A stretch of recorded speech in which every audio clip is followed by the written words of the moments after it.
Afinal, sonhar é preciso para seguir em frente. E é sobre isso que vamos falar no Salto para o Futuro de hoje.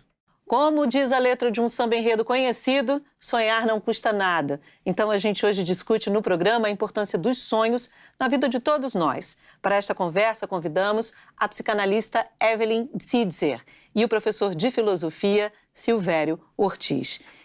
Uma indagação que sempre me ocorre é se alguém na história humana, em relação ao futuro, nunca teve algum tipo de dúvida como a gente tem hoje, né? Então a gente olha o cenário, é conturbado, mas será que alguém, ao longo da história humana, não pensou assim, do tipo, caramba, o futuro está tão desconhecido, porque eu acho que o futuro e desconhecimento são quase que sinônimos, né? Então, assim, a maneira que a gente olha para a nossa sociedade, para o futuro, eu acho que tem uma certa tonalidade comum, do tipo uma insegurança. Eu não vou negar que, na minha história, me parece mais conturbado que outros momentos. Mas sempre a interrogação, será que isso não é comum em outros momentos? Quer dizer, quando você fala assim, o programa tem um nome interessante, né? Salto para o futuro. Caramba, futuro pode ser amedrontador. Sim. Né? O futuro é sempre amedrontador, né? Porque o futuro é isso que você falou, porque é o desconhecido, né? Mas Exato. é interessante isso que você está falando no seguinte sentido, que em todos os tempos, né? Assim, puxando a brasa aqui para a sardinha do Freud, da psicanálise, né? A vida caminha para a morte mesmo, né? Se a gente pensar que a ontogênese repete a filogênese de alguma maneira, isso é bem freudiano, a gente pode dizer que o caminho é sempre para uma certa destruição. Há alguma coisa que é próprio da humanidade que sempre soa como uma coisa muito terminal. E concordo plenamente com você. Em todos os tempos, você sempre ouviu a avó dizer que no meu tempo, né? Isso aí. É mais ou menos a mesma ideia, né? Exatamente. Mas tem uma questão também, né? nesse sentido, ouvindo vocês dois falar. No tempo das nossas avós, também me parece, e aí vocês podem discordar, que a vida era um pouco mais previsível no sentido... A vida nossa cotidiana, ordinária, você vai crescer, você vai casar, você vai arrumar um trabalho, você vai fazer uma universidade, você vai conseguir um emprego naquela área, e aí você vai ter uma carreira naquela área. Como diz o Bauman, a coisa foi da liquidez, a coisa veio desconstruindo tudo. Então me parece que esse estado de impermanência, né, de fluidez de tudo que nos cerca, também contribui para essa impressão de que a gente está instável demais o tempo inteiro. É verdade é possível que seja verdade que esse olhar sobre o futuro sempre seja amedrontador, sempre foi. Mas assim, a liquidez que você mencionou, eu lembro uma vez participar de um trabalho, tinha uma psicóloga, e eu sei que é diferente, né? Mas a psicóloga trabalhava com recursos humanos. Ela falou a seguinte coisa que foi muito interessante. Nos anos 80, quando você pegava o currículo para analisar, para contratar, se a pessoa tivesse pulado de emprego, então trabalhou 2 anos aqui, 3 anos ali, era mal visto. É verdade. Então, assim, esse cara é estranho, por que ele não para em um local? Não sossegue em lugar nenhum. E hoje é o contrário. Quer dizer, hoje o cara que está lá, trabalha 10 anos, não sei, já fala, esse cara tem alguma coisa errada. Né? Ele não tem uma empregabilidade, ou qualquer nome que você queira colocar. Então, assim, de que maneira isso pode estar repercutindo nessa nossa conversa? Ora, se existe uma certa liquidez, para pegar esse termo do Bauman, existe uma certa incerteza quanto aos longos prazos, eu acho que esse é o ponto, né? Então, a gente tem uma questão de muito curto prazo hoje. O futuro fica mais amedrontador. E hoje, né, já tem uma interrogação num prazo menor do que antes. Que bom que você falou disso, porque a gente percebe muitos jovens dizendo: o que eu vou projetar? Né? Que projetos eu posso, né, ter? Isso. E aí, do ponto de vista da psicanálise, eu queria te ouvir nesse sentido que fazer projetos, planejar, sonhar, né, desejar, faz parte aí dessa sua construção, né, saúde psíquica. Isso faz parte desse processo, né? Por que é preciso sonhar? Então, a gente chegou num ponto que tem muito a ver com as questões que a psicanálise trabalha.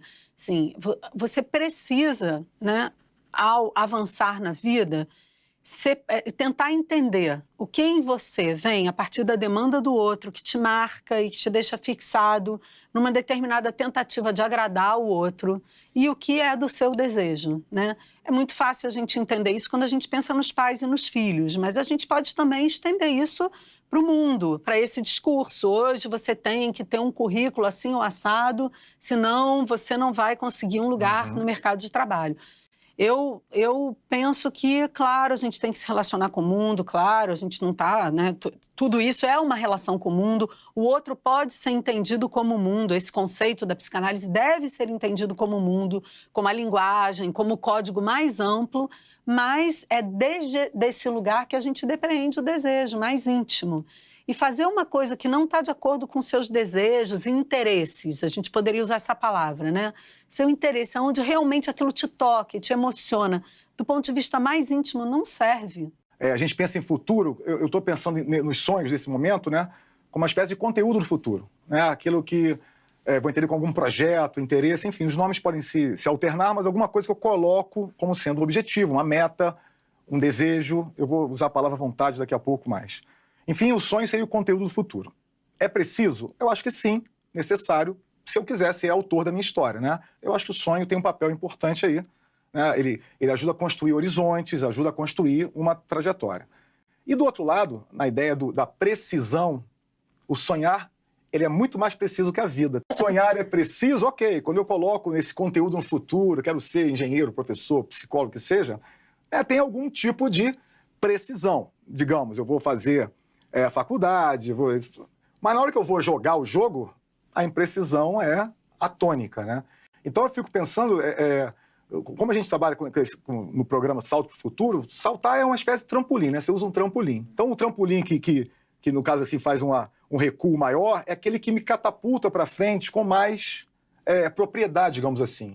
E esse ir para trás, né, sempre que a gente fala de tempo, o Agostinho é uma referência fundamental, né? Não existe futuro nem passado, o que existe é presente, eu só vivo no presente. Então o passado está aqui como lembrança. Então é razoável que eu pegue essa lembrança, que eu trabalhe a lembrança como uma espécie de ferramenta para o autoconhecimento, né? A minha história está escrita, óbvio, não é sozinho, né? Mas ela tem alguma coisa me dizendo.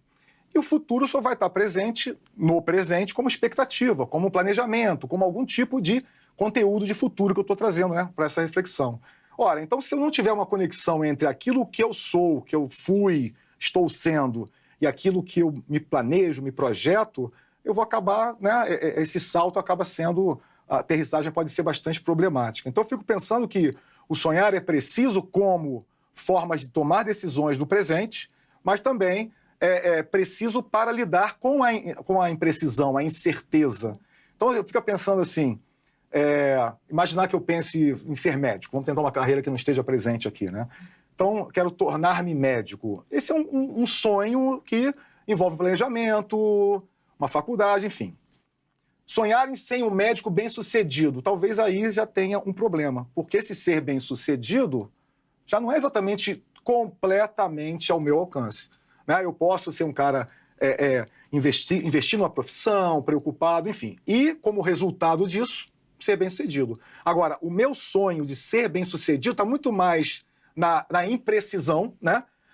É uma possibilidade, mas não depende só de mim. Há uma singularidade no desejo que resulta no que é bem-sucedido para cada um, certo? Exatamente. Tem uma particularidade. O que é ser bem-sucedido? É ser o médico mais rico? É isso que é ser bem-sucedido? Ou é o médico que consegue fazer o projeto mais interessante a respeito da medicina?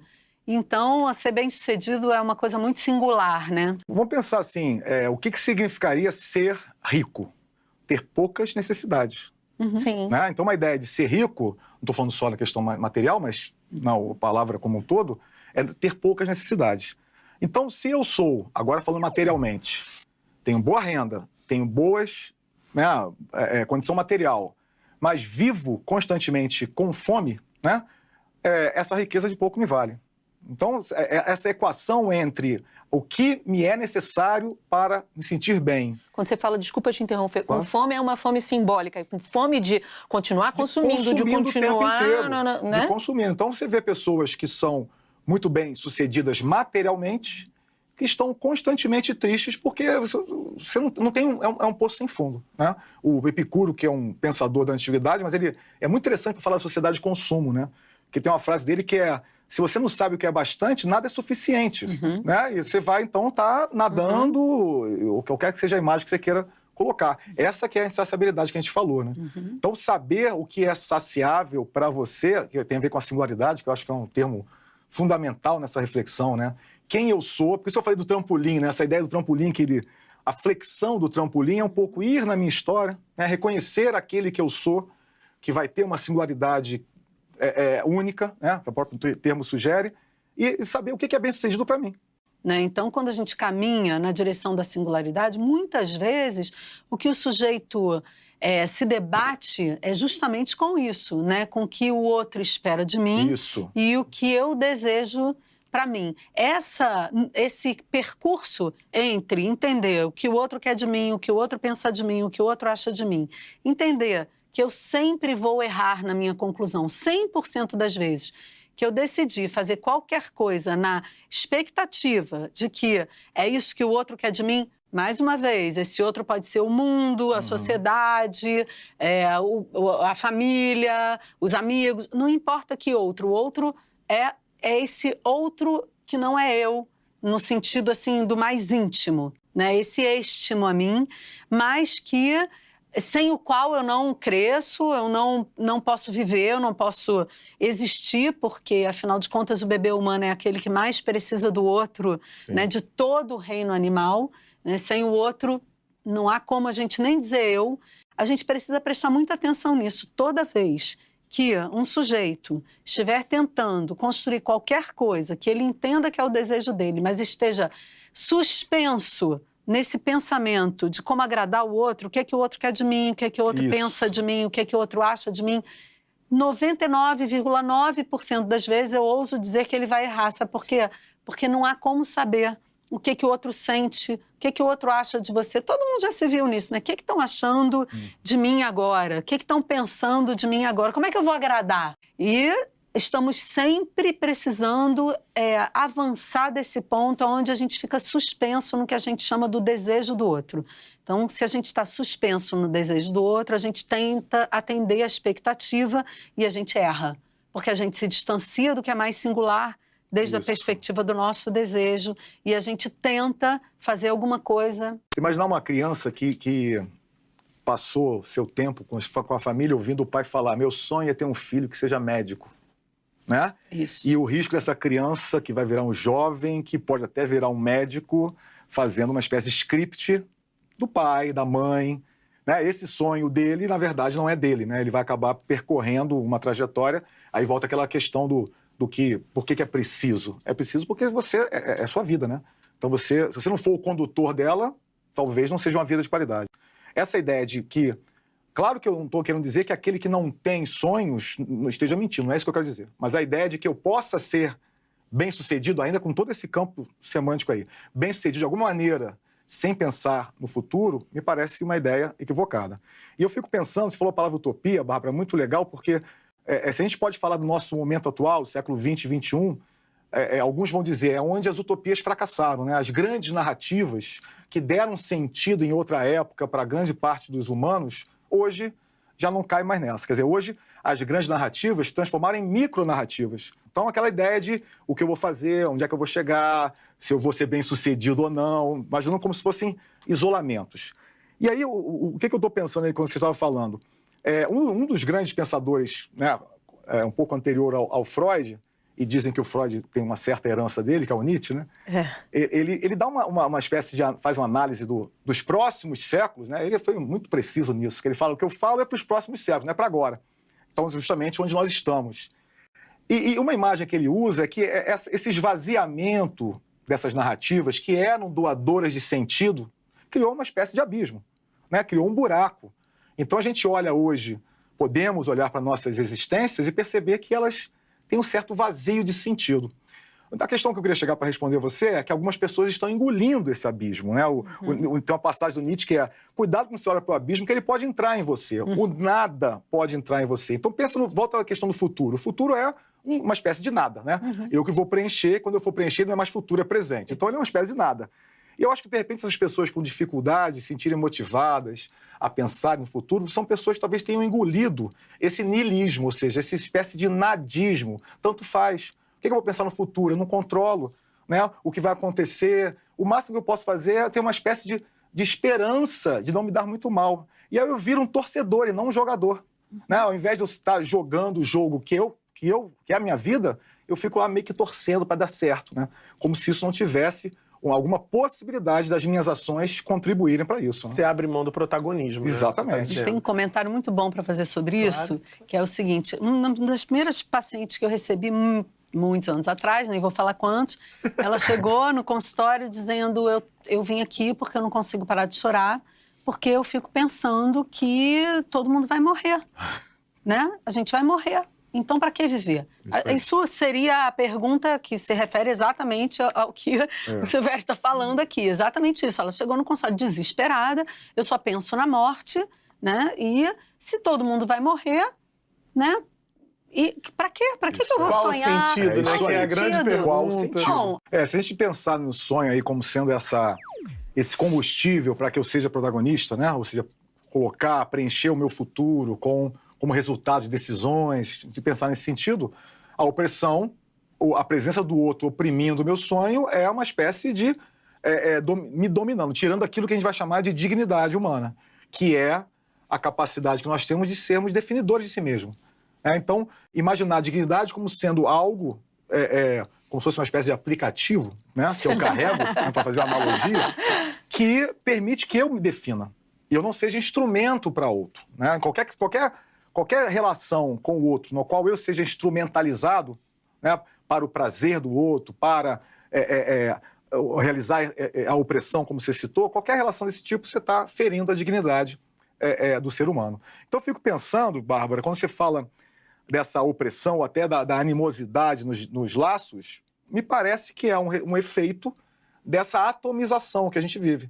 Quer dizer, a ideia de que cada vez mais nós pensamos isolado. Vou voltar ao exemplo que eu citei. Claro, é uma especulação, mas talvez não seja tão ruim. Imaginar que aquela pessoa que diz hoje, quero me tornar um médico, associado ao pensamento dela, está dizendo o seguinte: só depende de mim. E isso é falso. É muito falso. Imaginar que qualquer que seja, nós sabemos disso, né? Nossa trajetória até aqui não dependeu só de nós. Dependeu em grande parte, mas não apenas. E aquele que está sonhando, construindo esse projeto de futuro e diz, só depende de mim, ele está, na sua cabeça, no seu pensamento, excluindo os outros, imaginando que ele, atomizado, isolado, consiga ser bem-sucedido, voltando a esse lugar. Então, me parece que essa atomização seria não a única, mas uma das causas dessa dificuldade relacional. Porque se eu não vejo você como sendo participante da minha história, você me atrapalha. Todo mundo que não é participante da minha história me atrapalha. E o outro, hoje, é visto como um grande atrapalhador, né? Ele está na minha frente, ele está no meu lugar. É uma sociedade competitiva demais, exato, né? Então você tem uma competição em todas as esferas. Sala de aula a gente vê isso, na sociedade como um todo, qualquer lugar que você vê, né? Você vê que a fala é sempre uma tentativa. A gente não dialoga, a gente, na verdade, compete. Se for observar, não é o caso aqui, felizmente, mas se for observar em vários ambientes, restaurantes do tipo, as pessoas falam quase que sozinhas. Elas não estão usando o que você falou. Né? Então, você conversa com a pessoa, você está imaginando que ela vai falar em seguida, pegando aquilo que você falou. Mas não, ela fala como se não tivesse dito nada. Então, assim, peraí, o que eu falei não fez diferença, então essa pessoa está sozinha. O que a gente pode dizer para os jovens é: continuem desejando, porque também são esses mesmos jovens que, se por um lado ficam desesperançosos, por outro lado fundam o Instituto Igarapé, por exemplo, né? Vários projetos interessantes. Então, não estamos só no movimento horrível. Os jovens estão realizando coisas, conseguindo, projetando, né? Enfim, existem discursos muito inovadores, interessantíssimos. Práticas também, felizmente. Práticas muito interessantes, e eu acompanho muitos jovens que não são desesperançosos. Né? Eu acompanho ali, pessoalmente, muitos jovens que eu atendo e que são pessoas cheias de desejos e batalhando, né, para colocar isso, para que isso aconteça na cidade, fazendo acontecer. Então, é óbvio, a gente precisa continuar desejando. Aí, só para retomar o título do programa, da mesma maneira que o sonho, desde a perspectiva da psicanálise, é muito preciso, porque ele revela um desejo recalcado inconsciente. Então, quando a gente sonha, desde a perspectiva da psicanálise, a gente está construindo uma imagem muitas vezes distorcida de alguma coisa que a gente precisa trabalhar para entender que é o nosso desejo mais íntimo e genuíno. Ele vem para te dizer: trabalhe por aqui, vamos tentar entender aqui do que se trata, para você poder, assim, acessar alguma coisa sua né, enfim, muito interessante, que é a do campo do desejo. A esperança, ela tem um problema, ou pelo menos da maneira que eu vou desenvolver, que ela está sempre colada com medo, né? Quando você diz, eu tenho uma esperança, vou insistir no que a gente estava falando aqui, do ser bem-sucedido. Colado a isso, você tem o medo de não ser bem-sucedido. Então, esperança e medo são aquilo que na filosofia a gente chama de paixões tristes. Ou seja, elas reduzem, e talvez seja uma forma de responder o que você falou, elas reduzem a minha energia, né? O meu ânimo, vou chamar de ânimo como sendo ânimo como alma, né? A energia que nós temos, a gente está aqui há um tempo, você não repara o tempo passar, né? Caramba, sinal de que a gente estava envolvido com isso. E coisas que são penosas, um filme chato, uma aula chata, demora uma eternidade. Então a percepção que a gente tem com o tempo diz um pouco de como nós estamos animados ou não. A esperança, como ela está colada com o medo, ela tem esse poder de redutora do ânimo. Então um pensamento da filosofia interessante é transformar a esperança e o medo nessa concepção em expectativa e precaução. Porque expectativa e precaução, você retira uma certa passividade na relação com o futuro e passa a ser mais ativo, mais ator, né? Mais autor até da própria história. Ou seja, eu passo a me precaver daquilo que me causa medo e passo a ser autor de alguma expectativa para aquilo que eu chamei antes de esperança. Então, a gente volta todo o primeiro momento, né? Então, o sonho como um planejamento, como um interesse em chegar a algum lugar que eu não sei se eu vou chegar, né? Isso não está exatamente no meu completo domínio, mas que tem algumas habilidades que hoje eu já consigo elaborar. E eu acho que a utopia como horizonte é fundamental. Eu imagino 2018, eu queria que 2018 fosse um ano sem problemas, né? Acho que não vai dar certo. Mas se eu pensar assim, eu quero que em 2018 eu seja mais capaz de superar os problemas. Acho que é uma coisa mais interessante. Inclusive, se eu for capaz de superar os problemas, de uma certa maneira, não existirão problemas, né? Pois é.